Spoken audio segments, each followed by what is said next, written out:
పెళ్లి చేస్తున్నా కదండి. ఎవరండి?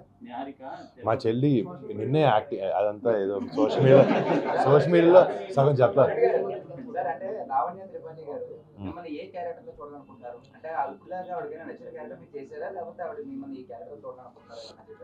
అంటే తనకి నేను ఏం చేసినా నచ్చుద్ది మామూలు 100%. అంటే ఈ క్యారెక్టర్ బాగుంది, తను ఇందాక మీరు చెప్పినట్టు లవ్ స్టోరీలో బాగుంటావు అని ఉద్దేశంలో తను చెప్పింది. ఆ తొలి ప్రేమ ఫిదా సినిమా ఇంకోసారి చేయని నాకు చేయాలని ఉంది. బట్ ఐ డూ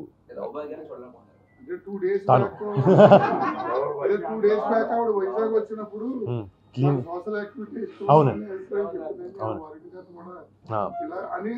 చెప్పింది ఏదండి అది క్వశ్చన్ దాంట్లో నుంచి వచ్చింది.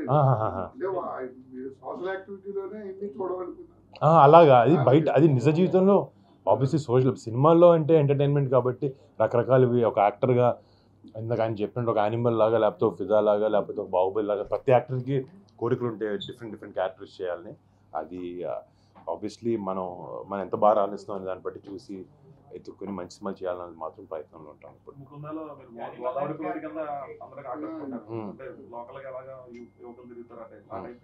ఇప్పుడు మట్కా అనే సినిమాలో వైజాగ్ బేస్ సినిమా మొత్తం అదే మన సైడ్ సినిమా. అది కొంచెం డిఫరెంట్ కాన్సెప్ట్లో ఉండబోతుంది. అదే అప్పుడు మట్కా అనే గేమ్ జరిగేది కదండి 80s. దాని బేస్ మీద గ్యాంబ్లింగ్ బ్యాక్డ్రాప్ మీద చేస్తున్నాం సినిమా. నమస్తే, thank you so much. Thank you.